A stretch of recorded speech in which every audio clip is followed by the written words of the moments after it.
Olá, tudo bem com você? Estamos meditando na Bíblia em ordem cronológica, agora Atos capítulo 16.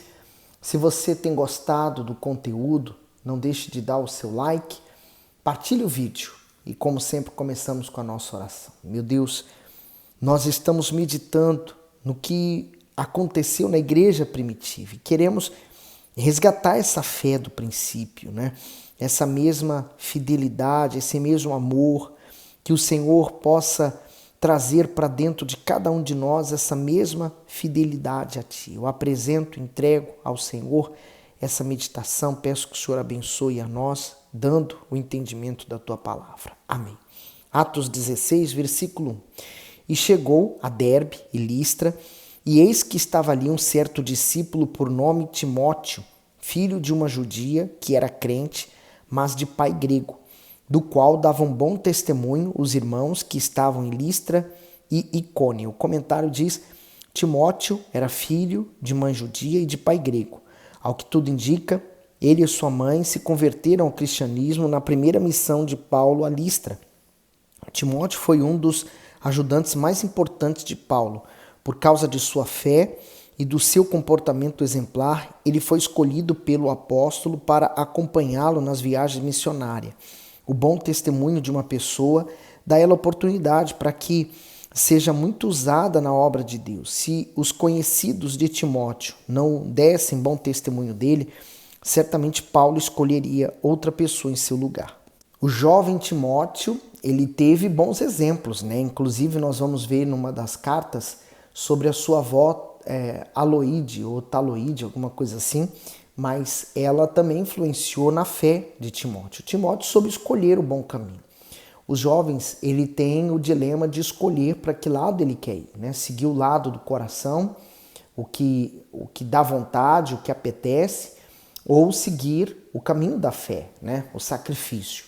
E cada um deles vai trazer o resultado que a pessoa quer, né? Às vezes a pessoa não quer o resultado que está tendo, mas foi o que ela escolheu.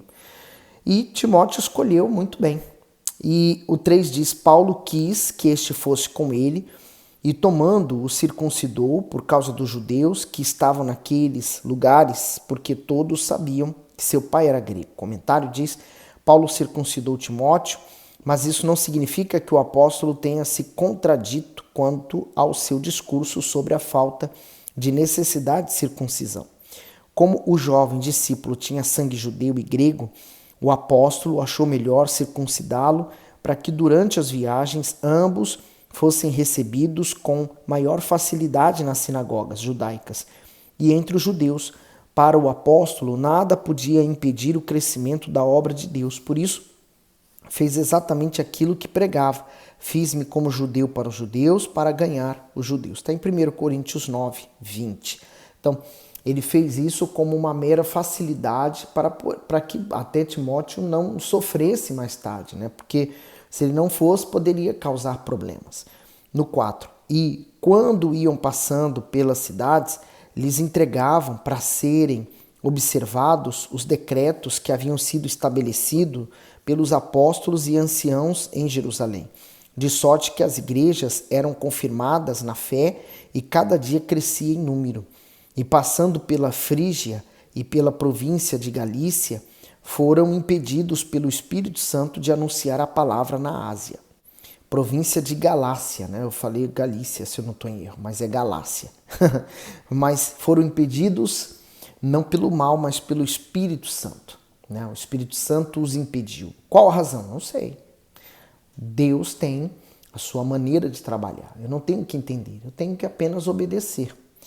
No 7, e quando chegaram a Mícia, intentavam ir para a Bitínia, mas o Espírito não lhe permitiu. Comentário: Paulo foi impedido pelo Espírito Santo de anunciar a palavra em 2 ocasiões, na Ásia e em Bitínia. Isso mostra que não importa a intenção do servo, ele deve obedecer ao que o Espírito ordena, pois a obra é dele. Desprezar a direção do Espírito Santo e seguir os próprios pensamentos é caminhar rumo ao fracasso e à queda. O tempo de Deus não é o nosso. Por isso, o dever do servo é ser humilde para aceitar as mudanças, confiar e obedecer e jamais contrariar ou debater uma decisão vinda do Senhor. O servo bom e fiel busca a vontade de Deus para a sua vida e a essa vontade se submete com prazer e alegria. Então, nós nos submetemos, né, a Deus. Por isso que no Pai Nosso diz: seja feita a sua vontade. Eu busco isso todos os dias. Te causa menos problemas, te garanto. 8. E tendo passado por Mísia, desceram a Troade. E Paulo teve de noite uma visão em que se apresentou um homem da Macedônia e lhe rogou, dizendo: passa a Macedônia e ajuda-nos. E logo depois dessa visão, procuramos partir para a Macedônia, concluindo que o Senhor nos chamava para lhes anunciarmos o Evangelho. E navegando de Troade, fomos correndo em caminho direito para Samotrácia e no dia seguinte para Neápolis. Eu acredito sinceramente que Lucas, né, foi ele que inclusive é um dos autores, ou foi o autor de Atos, e que ele seguiu agora o apóstolo Paulo, né? Barnabé seguiu um outro rumo e aqui então segue a história em Atos, mas agora focado em Paulo, né? E aí continuando ele diz no 11: e navegando de Troade, fomos correndo em caminho direito para a Samotrácia e no dia seguinte para Neápolis e dali para Filipos, que é a primeira cidade desta para parte da Macedônia e é uma colônia. E estivemos alguns dias nessa cidade. E no dia de sábado saímos fora das portas para a beira do rio, onde se costumava fazer oração, e assentando-nos falamos às mulheres que ali se ajuntaram. E uma certa mulher chamada Lídia, vendedora de púrpura, da cidade de Tiatira, e que servia a Deus, nos ouvia, e o Senhor lhe abriu o coração para que estivesse atenta ao que Paulo dizia. Essa mesma cidade, né, ela vai aparecer depois nas igrejas do Apocalipse, né? E Lídia, então, ela foi uma das primeiras ali ouvindo Paulo naquela altura, como ela era vendedora de púrpura, né, aquele negócio que pinta o tecido. Então, ela começou e ali foi a conversão dela ao cristianismo, né? Vamos continuar no 15. E depois que foi batizada, ela e sua casa nos rogou, dizendo: se haveis julgado que eu seja fiel ao Senhor, entrai em minha casa e ficai ali. E nos constrangeu a isso. O comentário diz: Lídia era uma vendedora de púrpura, produto que possuía alto valor de mercado na época. Mesmo vivendo em uma cidade cheia de ídolos pagãos, ela optou por ser uma serva fiel ao Altíssimo. Além do seu proceder digno, ela era conhecida também por ser prestativa e generosa com todos. Lídia era sincera na sua fé. Por isso, Deus abriu o coração dela para receber a sua palavra por intermédio de Paulo. Além do mais, ele lhe deu entendimento para compreendê-la. A sua conversão ao Senhor Jesus ficou evidenciada quando ela se submeteu ao batismo nas águas juntamente com a sua casa. Há uma verdadeira revolução dentro do cristão quando ele se entrega a Deus, né? Muda totalmente o seu sistema, né? A pessoa passa a querer falar de Jesus. Então, agora Lídia passa a ser também uma grande evangelista. No 16, e aconteceu que, indo nós à oração, nos saiu ao encontro uma jovem que tinha espírito de adivinhação, a qual, adivinhando, dava grande lucro aos seus senhores. Então, coitada, essa menina era usada para ganhar dinheiro, né?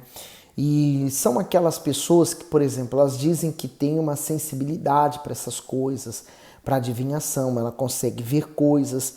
Então essa mulher era atormentada por um espírito imundo, né? Um espírito de adivinhação. 17. Esta, seguindo a Paulo e a nós, clamava dizendo: estes homens que nos anunciam o caminho da salvação são servos do Deus Altíssimo. E isso fez ela por muitos dias, mas Paulo, perturbado, voltou-se e disse ao espírito: em nome de Jesus Cristo, te mando que saias dela. E na mesma hora saiu. Comentário: a jovem possessa era uma escrava que dava muitos lucros aos seus senhores devido ao espírito de adivinhação que a possuía. A sua escravidão era tanto física quanto espiritual, mas foi liberta da prisão maligna quando Paulo, usando a autoridade do nome do Senhor Jesus, expulsou aquele espírito. Há muitas pessoas sofrendo por viverem escravizadas por males como vícios, doenças e miséria. Somente por meio do poder da fé, no nome do Senhor, do Filho de Deus, poderão ficar livres. Então, ela já vinha fazendo isso há muito tempo, mas é como se Paulo, o Espírito Santo, tocasse. Olha, o que ela está fazendo não é normal. E quantas pessoas existem na igreja que se tornam, entre aspas, crentes endemoniados, São pessoas que estão na igreja que, se você for falar alguma coisa da palavra para elas vão dizer, eu conheço, eu já sei, mas há um espírito que as domina, Elas são aquele tipo de pessoa bipolar, Elas têm uma dupla personalidade, elas vivem um conflito dentro delas tão grande, elas acham que estão libertas, mas a vida delas não prospera, nada acontece, uma vida miserável.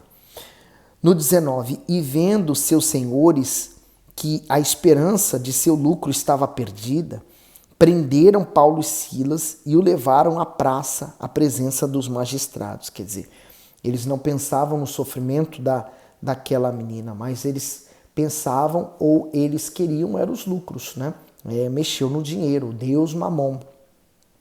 20. E apresentando aos magistrados, disseram, esses homens, sendo judeus, perturbaram a nossa cidade e nos expõem costumes que não nos é lícito receber nem praticar, visto que somos romanos. E a multidão se levantou unida contra eles, e os magistrados, rasgando-lhes as vestes, mandaram açoitá-los com varas.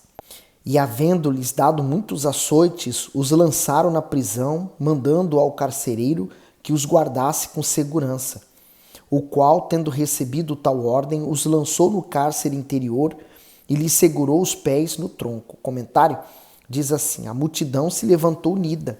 Em Listra, após curar um paralítico, Paulo foi perseguido e apedrejado. Agora, na cidade de Filipos, depois da libertação da jovem possessa, a multidão se levantou furiosa contra ele e Silas. Os magistrados mandaram açoitá-los e prendê-los, mas tudo estava de acordo com os propósitos de Deus, pois na prisão eles levariam a salvação para o carcereiro e a sua família. Se uma única alma for salva, todo o sofrimento pelo qual passamos terá valido a pena. E aí você para e pensa, Hoje nós pregadores não sofremos o que eles sofreram. Muitos podem até dizer assim, mas hoje não é necessário. De fato, vivemos tempos diferentes. Mas a pessoa também não aceita passar nenhuma afronta. Basta uma mínima contrariedade para que ela fala, desisto, não quero mais. Já pensou se Paulo, vendo tudo aquilo, tendo libertado aquela pessoa e ele ter feito a justiça e tudo certo e vierem fazer aquilo, ele fala, olha, eu vou desistir porque isso não dá certo. Talvez eu não seja de Deus, talvez eu esteja fazendo algo de errado. Não, ele não ficou com dúvida não, ele permaneceu crendo. É essa fé que eu quero ter, que eu quero manter tendo até o final da minha vida. Essa fé de entrega. Eles foram açoitados, foram presos, mas nós vamos entender por quê. Porque tudo isso serviu para um propósito. Olha o que Deus faz para salvar uma alma. 25. E perto da meia-noite, Paulo e Silas oravam e cantavam hinos a Deus, e os outros presos os escutavam. O comentário diz, Paulo e Silas oravam e entoavam louvores enquanto estavam com as costas dilaceradas, com os pés presos em um tronco, uma posição extremamente dolorosa. A atitude de fé desses homens é uma grande lição para todos nós, e principalmente para aqueles que por qualquer motivo tendem a desistir da fé. Quem é cheio do Espírito Santo possui uma alegria interior que se revela até mesmo nas maiores dificuldades. Além disso, nenhuma circunstância é capaz de tirar a sua paz e de abalar a sua confiança em Deus. Por isso, a boa consciência nos ajuda nesses momentos, Porque se a pessoa está em pecado, então ela vai ser bombardeada por um mar de dúvidas. E aí vem a queda do homem de Deus. E claro, da mulher de Deus também. No 26. E de repente sobreveio um tão grande terremoto que os alicerces do cárcere se moveram e logo se abriram todas as portas e foram soltas as prisões de todos. E acordando o carcereiro e vendo abertas as portas da prisão, tirou a espada e quis matar-se, cuidando que os presos já tinham fugido. Mas Paulo clamou com grande voz, dizendo: não te faças nenhum mal, que todos aqui estamos. O comentário diz: se abriram todas as portas. Nada pode impedir a pregação do Evangelho, pois é Deus quem abre todas as portas para o avanço do seu reino neste mundo. Da mesma forma, não há prisões, correntes e algemas que possam deter os nascidos do Espírito Santo. Diante do ocorrido na prisão, o carcereiro quis se matar com a própria espada, pois ao perceber as portas abertas, imaginou ter perdido todos os presos. Isso lhe causaria uma grande punição por parte dos seus superiores. Daí o seu desespero. Ele mal pôde acreditar quando Paulo gritou: não te faças nenhum mal, que todos aqui estamos. Então, ele sabia que seria punido, né, por aquilo ter acontecido e os presos terem fugido. E detalhe, ele estava dormindo, né, e acordou com aquele mal que havia acontecido. Mas o que me chama a atenção, com certeza Paulo e Silas estavam ali falando a respeito de Jesus, cantando, adorando, e ele adormeceu talvez no meio daquelas músicas, do que eles falavam, mas ele ouviu a palavra, né? Talvez alguma coisa tocou nele naquela noite. Ele não sabia o que fazer. No 29, e pedindo luz, saltou dentro e todo trêmulo se prostrou ante Paulo e Silas. E tirando-os para fora, disse: Senhores, que é necessário que eu faça para ser salvo? E eles disseram: crê no Senhor Jesus Cristo e serás salvo tu e a tua casa. O comentário diz que é necessário para ser salvo. Diante de tudo que havia presenciado e de quase ter tirado a própria vida por imaginar que os presos haviam fugido, aquele carcereiro reconheceu o poder de Deus e fez a pergunta mais inteligente que alguém pode fazer: que é necessário que eu faça para ser salvo? Paulo e Silas responderam que ele deveria crer no Senhor Jesus Cristo, dessa forma ele e a sua casa seriam salvos. Crer é confessar que Jesus é o único Senhor e Salvador de sua vida e passar a obedecer a sua palavra.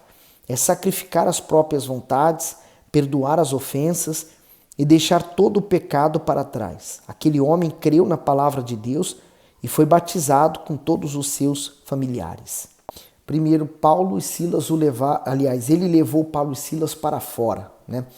E ali ele perguntou, e ali ele teve a revelação do Senhor Jesus, né? Que ele deveria crer no Senhor Jesus e seria salvo ele e a casa dele. E assim foi, ele então se entregou ao Senhor Jesus, né? Normalmente a pessoa que tem uma experiência quase morte, ela então busca, né, com mais força, entregar-se para Deus. Eu acredito que ele viu a salvação de Deus em tudo que aconteceu, e aí por muitos também podem pensar assim: olha, ele expulsou o demônio, aquele demônio se voltou contra eles, fez eles serem presos. Mas também posso olhar da seguinte forma: foi um propósito de Deus para salvar esse carcereiro, e ele e a sua casa. No 33, e tomando-os ele consigo naquela mesma hora da noite, lavou-lhes os vergões e logo foi batizado, ele e todos os seus. O comentário: eles pregavam a palavra. Paulo e Silas estavam com os corpos muito maltratados devido aos açoites, ao tronco e à prisão. Mesmo assim, a única preocupação deles foi salvar a alma do carcereiro e batizá-lo nas águas. Infelizmente, muitos são os servos que têm deixado de fazer a vontade de Deus, que é salvar o desesperado para cuidar da própria vida, das próprias necessidades e dos próprios anseios. Eles se esquecem de que um dia foram resgatados do pecado que os conduzia ao inferno e agora se recusam a livrar pessoas que andam a passos largos para lá. Então aquele homem que os guardava agora lavou os vergões, quer dizer, aquelas feridas todas, e eles então batizaram, ele e a família dele, quer dizer, houve salvação. Que maravilha, né? 34, e levando-os à sua casa, lhe expôs a mesa, ele alegrou-se de que com toda a sua casa havia crido em Deus. Quer dizer, ele tinha medo antes, mas agora está sem nenhum medo. Ele já não está mais nem preso, está na casa dele. 35. E sendo já dia, os magistrados mandaram quadrilheiros, dizendo, soltai aqueles homens. E o carcereiro anunciou a Paulo estas palavras, dizendo, os magistrados mandaram que vos soltasse, agora, pois, saí e ide em paz. Mas Paulo lhe replicou, açoitaram-nos publicamente, e sem sermos condenados, sendo homens romanos, nos lançaram na prisão. E agora, encobertamente, nos lançam fora? Não será assim, mas venham eles mesmo e tirem-nos para fora. E os quadrilheiros foram dizer aos magistrados essas palavras, e eles temeram ouvindo que eram romanos. E vindo, lhes dirigiram súplicas, e tirando-os para fora, lhe pediram que saísse da cidade. E saindo da prisão, entraram em casa de Lídia, e vendo os irmãos, os confortaram e depois partiram. A desculpa que eles usaram é que eles eram judeus e estavam trazendo algumas doutrinas que eles não praticavam. Mas ninguém interrogou a Paulo e a Silas perguntando se eles eram romanos. E afinal, ele também tem a descendência romana, né? Acho que era a mãe judia e o pai era romano. Enfim, e o que eles cometeram era quase que um crime, porque eles fizeram isso a um cidadão romano. Eles não poderiam ter feito isso. Então, eles temeram também aquela atitude deles. Mas Paulo era muito usado pelo Espírito Santo. E o Espírito Santo iluminou ele dessa maneira. Tudo serviu com grande propósito. A porta para a igreja, a porta para a pregação do Evangelho naquela cidade não havia se fechado. Que você possa ser tão usado por Deus quanto Paulo e eu também. Vamos firmes, vamos nos entregando à vontade de Deus todos os dias.